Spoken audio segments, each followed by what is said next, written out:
ಜೈ ಜಿನೇಂದ್ರ ವೀಕ್ಷಕರೇ, ಭಗವಾನ್ Shri Parshvanath charitable trust ವತಿಯಿಂದ ಬೆಂಗಳೂರಿನ 1008 ಭಗವಾನ್ ಶ್ರೀ ಸುವರ್ಣ ಪಾರ್ಶ್ವನಾಥ ಜಿನ ಮಂದಿರದ ರಜತ ಮಹೋತ್ಸವ ಅಂಗವಾಗಿ ಪರಮ ಪೂಜ್ಯ ಜಗದ್ಗುರು ಸ್ವಸ್ತಿ ಶ್ರೀಮದ್ ಅಭಿನವ ಚಾರುಕೀರ್ತಿ ಪಂಡಿತಾಚಾರ್ಯವರ್ಯ ಭಟ್ಟಾರಕ ಪಟ್ಟಾಚಾರ್ಯವರ್ಯ ಮಹಾಸ್ವಾಮೀಜಿಗಳವರ ಮಂಗಲ ಪ್ರವೇಶ ಕಾರ್ಯಕ್ರಮ ದಿನಾಂಕ 21/12/2025 ವಿಜೃಂಭಣೆಯಿಂದ ನಡೆದು ಕಾರ್ಯಕ್ರಮದಲ್ಲಿ ಶ್ರೀ ಡಿ ಸುರೇಂದ್ರ ಕುಮಾರ್ ಅವರು ಮುಖ್ಯ ಅತಿಥಿಗಳಾಗಿ ಭಾಗವಹಿಸಿದ್ದರು.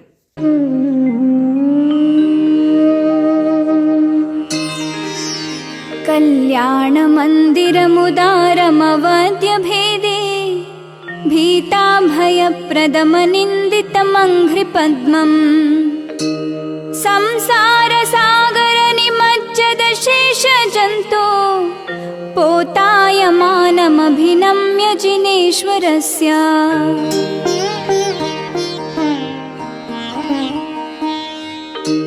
यस्य स्वयं सुरगुरुर्गरिमाम्बुराशेः स्तोत्रं सुविस्तृतमतिर्न विभुर्विधातुम् तीर्थेश्वरस्य कमठस्मय धूमकेतो तस्याहमेष किल संस्तवनं करिष्ये।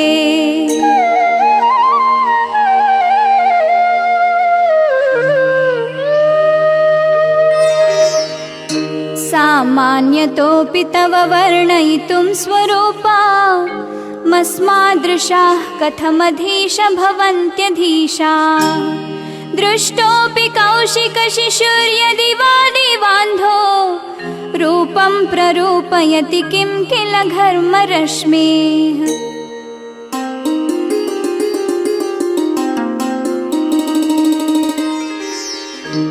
मोहक्षयादनुभवन्नपि नाथमर्त्यो नूनं गुणान् गणयितुं न तव क्षमेता कल्पान्तवान्तपयसः प्रकटोऽपि यस्मात् मीयेत केन जलधिर्ननुरत्नराशिः।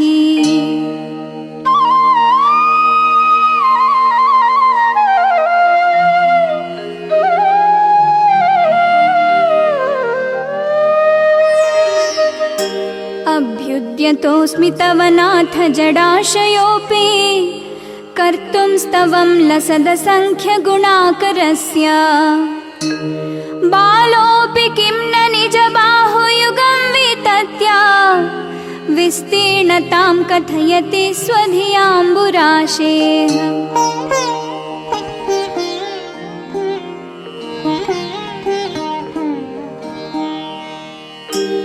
ये योगिनामपि न यान्ति गुणास्तवेषा वक्तुं कथं भवति तेषु ममावकाशः। जाता तदेवमसमीक्षितकारितेयं जल्पन्ति वानि जगिराननुपक्षिणोऽपि।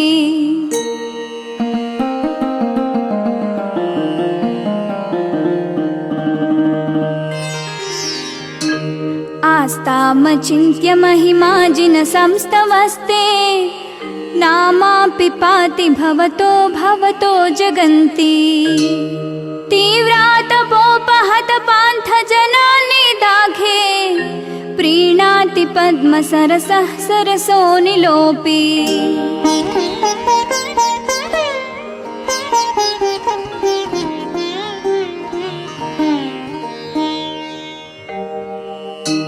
हृद्वर्तिनि त्वयि विभो शिथिली भवन्ति जन्तोः क्षणेन निबिडापि कर्मबन्धाः।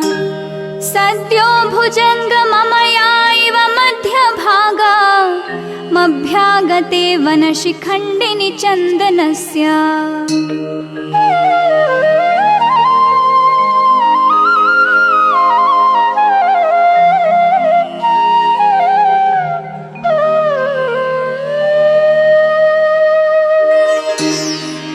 मुच्यन्त एव मनुजा सहसा जिनेन्द्रा रौद्रैरुपद्रवशतैस्त्वयि वीक्षितेऽपि।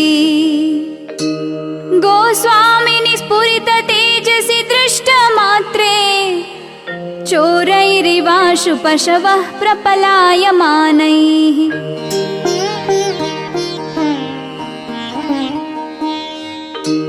त्वं तारको जिन कथं भविनां तयेव त्वामुद्वहन्ति हृदयेन यदुत्तरन्तः।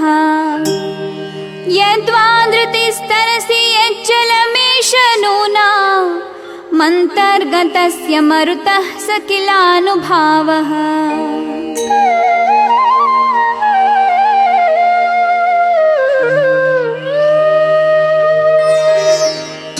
यस्मिन् हरप्रभृतयोऽपि हता प्रभावाः सोऽपि त्वया रतिपतिः क्षपितः क्षणेन।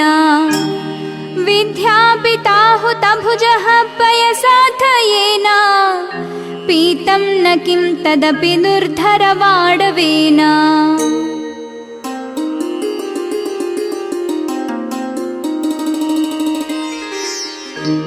स्वामिन्ननल्पगरिमाणमपि प्रपन्ना स्वां जन्तवः कथमहो हृदये दधानाः। जन्मोदधिं लघुतरन्त्यतिलाघवेन चिन्त्यो न हन्त महतां यदि वा प्रभावः।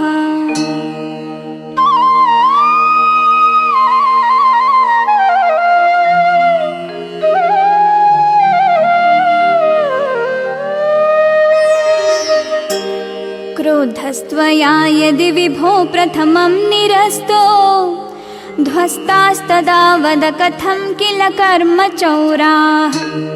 प्लोषत्यमुत्र यदि वा शिशिरापि लोके नीलद्रुमाणि विपिनानि न किं हिमानि।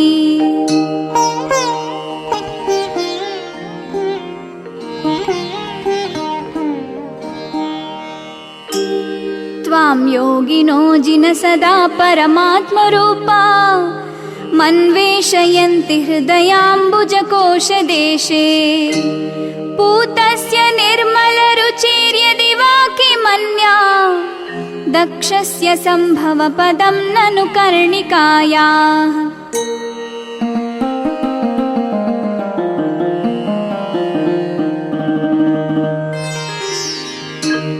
ध्यानाजिनेश भवतो भविनः क्षणेन देहं विहाय परमात्मदशां व्रजन्ति। तीव्रानलादुपलभावमपास्य लोके चामीकरत्वमचिरादिवधातु भेदाः।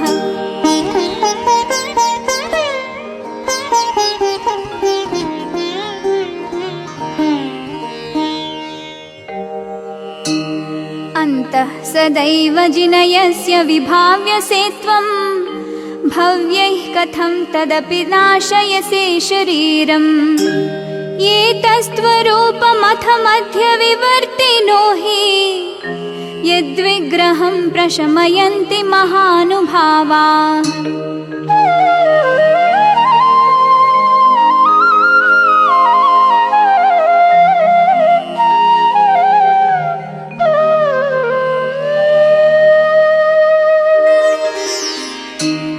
आत्मा मनीषिभिरयं त्वदभेदबुद्ध्या ध्यातो जिनेन्द्र भवतीह भवत्प्रभावः। पानीयमप्यमृतमित्यनुचिन्त्यमानं किं नामनो विषविकारमपाकरोति।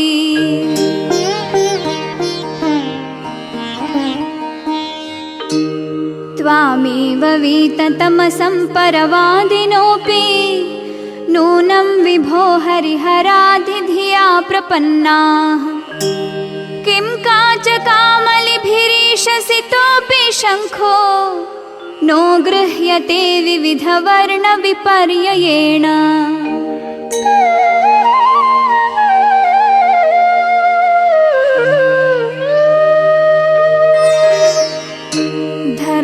धर्मोपदेशसमये सविधानुभावा दास्तां जनो भवति ते तरुरप्यशोकः।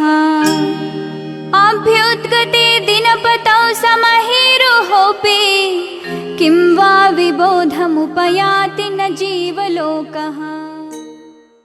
ಈ ಹಿಂದೆ ನಾವು ನಮ್ಮ ಪೂರ್ವಾಶ್ರಮದಲ್ಲಿ ನಮ್ಮ ವಿದ್ಯಾಭ್ಯಾಸವನ್ನು ಪೂರೈಸಿದ ನಂತರ ಉದ್ಯೋಗದಲ್ಲಿ ತೊಡಗಿ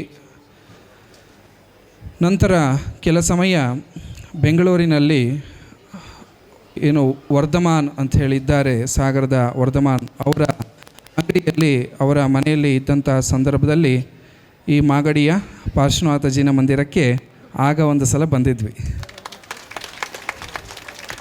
ನಾವು ಬೆಂಗಳೂರು ನಮ್ಮ ಬಾಲ್ಯದಲ್ಲಿ ಬಂದೇ ಇರಲಿಲ್ಲ, ಪೂರ್ವಾಶ್ರಮದಲ್ಲಿ ಬಹಳ ಕಡಿಮೆ, 1-2 ಸಲ ಬಂದಿದ್ವಿ. ಕೊನೆಯ ಸಂದರ್ಭಗಳಲ್ಲಿ ದೀಕ್ಷೆಯ ಪೂರ್ವದಲ್ಲಿ, ದೀಕ್ಷೆಯ 3 ತಿಂಗಳ ಪೂರ್ವದಲ್ಲಿ 3 ತಿಂಗಳು ಈ ಬೆಂಗಳೂರಿನಲ್ಲಿ ಇದ್ವಿ, ಸುಂಕದ ಕಟ್ಟೆ ನಮ್ಮ ವರ್ಧಮಾನ್ರವರ ಮನೆಯಲ್ಲಿ. ಆ ಸಂದರ್ಭದಲ್ಲಿ ಜನಿವಾರ ಹುಣ್ಣಿಮೆ, ನೂಲ ಹುಣ್ಣಿಮೆ, ಜನಿವಾರದ ಹಬ್ಬ ಏನೆಲ್ಲ ನಾವು ಶ್ರಾವಕರು ಆಚರಿಸ್ಕೊಳ್ತೀವಿ, ಆ ಒಂದು ಶುಭ ಸಂದರ್ಭದಲ್ಲಿ ಎಲ್ಲ ಆ ಪರಿವಾರದವರು, ಕುಟುಂಬ ವರ್ಗದವರೊಂದಿಗೆ, ಎಲ್ಲ ಸ್ನೇಹಿತರೊಂದಿಗೆ ನಾವು ಈ ಜಿನಮಂದಿರಕ್ಕೆ ಬಂದು ಆ ಪಾರ್ಶ್ವನಾಥ ಜಿನ ಭಗವಂತರ ಅಭಿಷೇಕವನ್ನು, ಪೂಜೆಯನ್ನು ಎಲ್ಲ ವೀಕ್ಷಣೆ ಮಾಡಿ ನಂತರದಲ್ಲಿ ರತ್ನತ್ರಯ ಸ್ವರೂಪವಾದಂತಹ, ಪ್ರತೀಕವಾದಂತಹ ಆ ಜನಿವಾರವನ್ನು, ರತ್ನತ್ರಯ ಸೂತ್ರವನ್ನು ಆ ಭಗವಂತರ ಸನ್ನಿಧಿಯಲ್ಲಿ ಧಾರಣೆಯನ್ನು ಮಾಡಿಕೊಂಡು ಹೋದಂತಹ ಸಂದರ್ಭಗಳನ್ನು ಈ ಸಂದರ್ಭದಲ್ಲಿ ನೆನಪಿಸ್ಕೊಳ್ಬೋದಾಗಿದೆ.